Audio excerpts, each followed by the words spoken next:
Portistas, sejam bem-vindos. É aqui que vivemos juntos cada batida do coração azul e branco, é aqui que sentimos a verdade crua do nosso Porto. Quero que carregues já no like, que atives o sininho e que te juntes à família, porque só assim vamos crescendo lado a lado, sempre juntos na bancada, sempre prontos para o próximo grito. Hoje temos 5 notícias que não são só informações soltas, são pedaços da nossa realidade que se entrelaçam, são momentos que vão desde a incerteza e o barulho externo até à esperança que nunca morre. Vais ouvir falar de decisões que mexem com a equipa, de um reforço que chega cheio de garra, de escolhas estratégicas que podem mudar o rumo, de indignação perante calendários que nos querem esmagar e de uma visita que recorda a todos o que significa vestir esta camisola. Nada aqui é frio ou distante. Tudo o que vais ouvir é vivido, sentido, sofrido e acreditado. São 5 pontos que desenham o caminho do Porto neste momento e que vão levar-te do choque ao orgulho, da dúvida à certeza de que este clube nunca deixa de lutar. E no fim, acredita, há algo tão grande a rebentar que ninguém está preparado para o impacto. Quando um treinador do Porto se senta numa conferência de imprensa, o que todos esperam é ouvir falar da equipa, do próximo jogo, da preparação e do foco. Mas o que se viu foi algo diferente, algo que mexe com o ambiente e até com os adeptos. Francesco Farioli, em vez de ser questionado sobre a estratégia contra o Rio Ave, teve de enfrentar uma série de perguntas sobre José Mourinho. E não uma, nem duas, mas várias. Perguntaram-lhe se tinha falado recentemente com Mourinho, se o regresso do técnico a Portugal podia mexer com a luta pelo título, se via no Special One uma ameaça indireta. E Farioli respondeu com elegância, chamou-lhe lenda, referência, alguém que marcou o futebol português e o próprio Porto, mas recusou comentar o futuro, dizendo que não lhe cabia falar da carreira de outro treinador. O problema é que, enquanto as respostas saíam, ficava clara a sensação de desconforto. Não é com Mourinho que o Porto vai jogar amanhã. Não é Mourinho que decide quem entra em campo contra o Rio Ave, mas a atenção estava toda desviada para fora. Para os adeptos, isto soa a barulho desnecessário, uma perda de foco que mina a concentração no que realmente importa. Farioli até tentou puxar o tema de volta, disse que estava focado no presente, no Rio Ave, e que era preciso separar o ruído externo, mas a verdade é que o ruído já tinha entrado pela porta. E não ficou por aqui. Outro tema sensível surgiu, a condição física de 2 jovens muito aguardados pelos adeptos. William, segundo o treinador, está praticamente recuperado, tem 90% de hipóteses de estar disponível, mas Martim Fernandes continua em dúvida. Ora, para quem espera ver a nova geração a assumir espaço, estas respostas deixam um travo amargo, porque a dúvida constante, o vamos ver amanhã, acaba por criar instabilidade no balneário e impaciência na bancada. E tudo isto acontece num contexto ainda mais complicado, o jogo adiado contra o Aroca. Uma situação que já irritou a direção, já deixou os adeptos a ferver e que paira como uma sombra sobre a preparação da equipa. Farioli, naturalmente, tentou varrer o assunto para o lado. Disse que quando chegar o jogo o Porto fará tudo para estar bem, mas não escondeu que neste momento só pensa no Rio Ave. Ainda assim, por muito que se diga o presente é o Rio Ave, o impacto do adiamento é real. Mexe com o calendário, encurta o tempo de descanso e aumenta a pressão antes do clássico. O resultado final desta conferência é uma fotografia clara do ambiente que se vive. Demasiadas distrações, demasiadas questões externas, demasiada pressão acumulada. Farioli fala de foco, mas os adeptos veem ruído. Fala de presente, mas a imprensa insiste em passado e futuro. Fala de jogadores a recuperar, mas deixa no ar incertezas que não tranquilizam ninguém. É este desequilíbrio que alimenta a sensação de frustração e de incredulidade. Como é que um clube que devia estar totalmente concentrado em ganhar amanhã se vê mergulhado em conversas que nada têm a ver com os 3 pontos? No balneário, a mensagem pode ser clara, foco no jogo. Mas cá fora, nas bancadas e nas redes, a percepção é outra. Parece que o Porto está a ser puxado para todos os lados menos para aquele que interessa. E é este clima de instabilidade que pode fazer a diferença quando a bola rolar. Se já sentes o peso desta confusão, agarra-te bem, porque a próxima notícia mexe diretamente com o coração do mercado e pode mudar muito mais do que se imagina. Quando um jogador chega ao Porto, não chega apenas para vestir uma camisola qualquer, chega para carregar uma história, uma exigência, uma pressão que transforma qualquer reforço numa aposta de risco e esperança ao mesmo tempo. Foi isso que aconteceu com Yann Caramó, oficializado como o mais recente reforço do Porto, um extremo francês de 27 anos que traz no corpo a promessa de velocidade e no discurso a marca da ambição. Detesto perder, disse sem pestanejar, e essa frase sozinha já bastou para despertar nos adeptos aquele sentimento misto de curiosidade e ansiedade, porque se há algo que se pede a quem entra no Dragão é precisamente essa fome insaciável de vitória. Farioli conhece-o bem, já trabalhou com ele na Turquia, sabe os altos e baixos do jogador, Recorda-se de momentos em que Caramó mostrou flashes de talento capaz de decidir jogos, mas também reconhece que o francês ainda não atingiu o auge da sua carreira. O treinador falou dele com confiança, disse que pode ajudar muito, mas deixou um aviso. Precisa de dias para atingir a melhor forma física. E é aqui que os portistas se dividem. Uns olham para esta chegada com entusiasmo, acreditando que pode ser a arma que faltava no ataque, outros sentem aquele vazio, quase uma desconfiança, porque já ouviram este discurso antes e sabem que nem sempre a adaptação é rápida. Caramó assinou apenas até ao final da época, um detalhe que não passa despercebido. Não é um contrato longo, não é um compromisso a pensar em muitos anos de azul e branco, é um acordo de risco calculado, um teste. Para alguns adeptos, isto soa a falta de confiança plena, como se o próprio clube não tivesse a certeza absoluta de estar a apostar no jogador certo. Para outros, é uma jogada inteligente. Se resultar, ótimo, se não resultar, não há amarras. O extremo, no entanto, não chegou tímido. Falou com respeito sobre o Porto, chamou-lhe um clube muito grande, todos sabemos disso. Recordou os grandes nomes que já passaram por cá, elogiou Farioli, disse que trabalhou com preparadores físicos para se apresentar da melhor forma. Há no seu discurso uma energia positiva, uma vontade de provar, mas também uma sombra. Saiu do Torino no final da época passada, esteve sem competir e esse hiato pesa. Os adeptos sabem como o ritmo competitivo é cruel e sabem que no Porto não há muito tempo para recuperar terreno.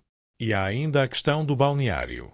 Quando chega um reforço com histórico irregular e contrato curto, a mensagem que passa pode ser ambígua. Uns veem reforço, outros veem risco. Os mais jovens, como Martim e William, podem sentir que a porta da titularidade fica mais estreita, e isso mexe com a dinâmica interna. Mas, ao mesmo tempo, a competição saudável também pode puxar pelos que já cá estão. No meio disto tudo, o que fica é uma sensação dupla: entusiasmo pela novidade e nostalgia pelo que já vimos antes, por outros jogadores que chegaram com promessas de explosão e acabaram a sair sem deixar marca. O Porto está numa encruzilhada e Caramó pode ser tanto a faísca que acende a chama como a chama que se apaga rápido demais. O francês já disse que é lutador, que odeia perder, que está pronto para dar tudo. Os adeptos querem acreditar, querem ver no campo a mesma energia que ouviram nas palavras. Mas até isso acontecer, há sempre aquele vazio, aquela espera que dói, aquela sensação de que só o tempo vai revelar se esta chegada é o começo de algo grande ou apenas mais uma passagem sem história. E se pensas que esta questão já é complicada, segura-te, porque a próxima notícia não fala de quem chega, mas de quem não chega, e aí o peso da decisão é ainda maior. Quando a lesão de Neuen Pérez caiu como um murro no estômago, muitos adeptos do Porto pensaram de imediato na mesma coisa: tem de vir um central. A época é longa, as competições acumulam-se e um setor defensivo fragilizado é meio caminho para a catástrofe. Só que a conferência de imprensa de Francesco Farioli veio colocar um travão nesses desejos. Perguntaram-lhe sem rodeios se o Porto ia ao mercado por mais um central e a resposta foi clara: não. O treinador não quis dar espaço a ilusões, não quis deixar a porta entreaberta. Disse que o clube analisou o mercado, que o presidente esteve ativo a sondar possibilidades, mas que não se vai avançar para contratações de pânico. E usou o exemplo de Caramó para mostrar que só entra quem encaixa em parâmetros específicos, sem precipitações. No fundo, Farioli fechou o capítulo antes mesmo de ele se abrir. A decisão foi apresentada como racional, mas deixou os adeptos num turbilhão. Uns entendem o discurso, sabem que o mercado de jogadores livres nem sempre oferece qualidade suficiente e veem na escolha uma forma de proteger o clube de compromissos inúteis. Outros, porém, sentiram vazio, porque ouvir o treinador dizer não vamos buscar ninguém quando a defesa já está curta é como ver uma ferida aberta sem qualquer penso. Farioli tentou atenuar. Lembrou que há jogadores em recuperação, como Martim e Alberto, que Pablo pode fazer a posição, que Gabi é a opção, que Tomás Pérez regressou da seleção. Na teoria, há alternativas, mas na prática a sensação é que o Porto vai arriscar. E arriscar num momento de calendário apertado, com competições europeias e clássicos à porta, é mexer com os nervos dos adeptos. Dentro do balneário, esta mensagem cai de duas formas. Para os jovens, é a oportunidade dourada. Sabem que vão ter minutos, sabem que a porta está aberta. Para os mais experientes, pode ser motivo de desconfiança, porque sentem que a defesa fica vulnerável em jogos grandes. No fundo, é uma aposta corajosa, mas também arriscada, e todos sabem disso. Os adeptos vivem agora este dilema. De um lado, o orgulho em ver o clube não ceder a pressões e mostrar confiança na formação. Do outro, o medo de que a época fique marcada por uma escolha que pode rebentar no momento errado. A frase "não vamos contratar por contratar" até pode ser lógica, mas no coração do portista soa mais a preparem-se para sofrer com o que temos. O ambiente que fica é de tensão, de dúvida, de conversa constante. Uns defendem Farioli, dizem que esta coragem mostra convicção no trabalho interno. Outros acusam de ingenuidade, lembrando que o Porto já perdeu títulos por detalhes defensivos e que a experiência muitas vezes faz a diferença. Entre razão e emoção, a bancada está dividida, mas no fundo todos sentem o mesmo: nervosismo. E é aqui que nasce a verdadeira preocupação. Não se trata apenas de jogadores disponíveis, trata-se de confiança, de sensação de segurança, de estabilidade. E neste momento, o Porto parece apostar no risco. No fundo, o Porto decidiu apostar na casa, mas deixou no ar um clima de incerteza que se sente em cada conversa de café, em cada bancada, em cada discussão de grupo. O adepto quer acreditar, mas o medo de ver esta escolha virar contra o próprio clube é real, palpável, pesado. E se achas que esta decisão já traz nervosismo suficiente, prepara-te, porque o que vem a seguir não é apenas uma dúvida técnica, é uma verdadeira indignação que ferve dentro do clube, um escândalo de calendário que está a revoltar adeptos, direção e todo o universo azul e branco.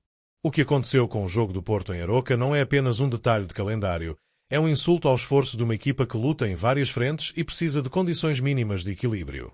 A partida, marcada para o dia 28 de setembro, foi empurrada para o dia seguinte, dia 29, porque o estádio municipal estava indisponível devido à Feira das Colheitas. Parece uma justificação inocente, mas a verdade é que este simples adiamento muda tudo, e muda sempre contra o Porto. Com esta alteração, o clube fica obrigado a disputar 3 jogos em apenas 7 dias, primeiro em Aroca, depois contra o Estrela Vermelha para a Liga Europa e logo a seguir o clássico com o Benfica. Do outro lado, os encarnados terão o mesmo número de jogos, mas distribuídos em 10 dias, com tempo para respirar, recuperar e preparar. É esta diferença que revolta os adeptos, porque não é apenas azar, é gestão. E quando a gestão do calendário atira um clube contra a parede antes do maior clássico nacional, a sensação de manobra de bastidores é inevitável. O Porto reagiu em comunicado oficial e não poupou ninguém. Atacou a Liga, atacou a direção presidida por Reinaldo Teixeira, acusou-os de impreparação e de desrespeito pelos regulamentos, lembrando que o clube até propôs uma alternativa justa, jogar no dia 30 de outubro, data livre dentro do prazo regulamentar. Mas essa sugestão foi ignorada. A decisão foi unilateral, tomada de cima para baixo, como se a voz do Porto não contasse. A indignação aumenta quando se percebe que tudo isto acontece numa semana em que a Liga fazia discursos sobre projetos para elevar Portugal no ranking da UEFA. Como é que se fala em profissionalismo europeu quando, ao mesmo tempo, se obriga um dos maiores clubes do país a perder um dia de descanso antes de um jogo europeu e de um clássico? É uma contradição gritante que deixa qualquer portista de sangue a ferver. No balneário, esta decisão também pesa. Jogadores sabem que o corpo não recupera de um jogo para outro em 2 dias, sabem que o risco de lesões aumenta, sabem que a performance cai. A equipa técnica olha para o calendário e vê uma maratona transformada em sprint forçado. E os adeptos sentem a mesma coisa. Não é apenas injusto, é provocatório. É como se alguém, nos bastidores, quisesse mesmo ver o Porto tropeçar. E é aqui que se percebe porque o comunicado do clube usou palavras tão fortes: manobras e interesses de bastidores não nos desviarão. Não é só retórica.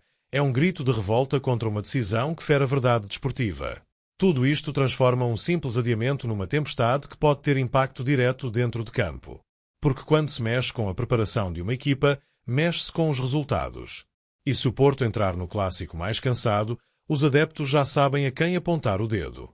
Mas se esta indignação já parece grande, segura-te, porque o que vem a seguir muda completamente o tom. Do nada, surge um momento de união e mística que reacende a chama do orgulho portista. No meio de tantas polémicas, ruídos externos e decisões que deixaram os adeptos de nervos à flor da pele, o Porto deu um passo atrás para dar 2 em frente e levou o plantel inteiro ao coração da sua própria história. O museu do clube abriu portas à equipa principal e o que ali aconteceu não foi uma simples visita guiada, foi um mergulho profundo na alma azul e branca. Ao percorrer as salas, ver os troféus internacionais, sentir o peso das conquistas, os jogadores foram confrontados com a dimensão real do que significa vestir a camisola do Porto. E quando todos se reuniram no hall central, as palavras que ecoaram mudaram o ambiente. André Vilas-Boas esteve presente e deixou uma frase que ficou gravada em todos: somos todos passageiros no Porto, mas enquanto cá estivermos vamos honrar esta grande instituição. Não é apenas retórica, é uma chamada à realidade, uma promessa de que cada jogador tem de carregar a responsabilidade de quem está a representar muito mais do que a si próprio. Mas não foi só o presidente a falar. João Pinto, eterno capitão, olhou nos olhos do grupo e disse que via atitude, que via garra, que via uma equipa mais próxima de ganhar do que antes.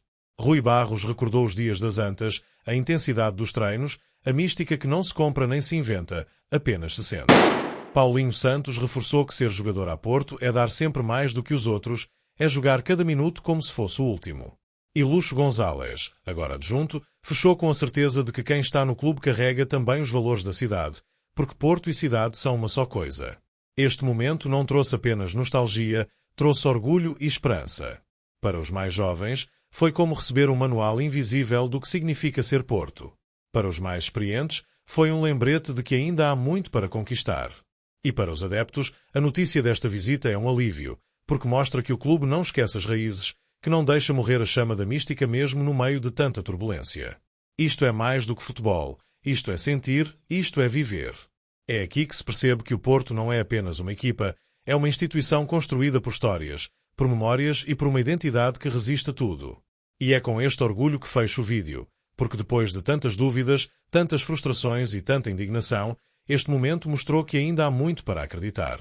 E tu, portista, se sentes o mesmo, comenta, partilha e subscreve o canal, porque a nossa voz tem de ser cada vez mais forte. Porque no fim, há algo que nunca muda. Quem sente, nunca desiste, e quem acredita, volta sempre mais forte.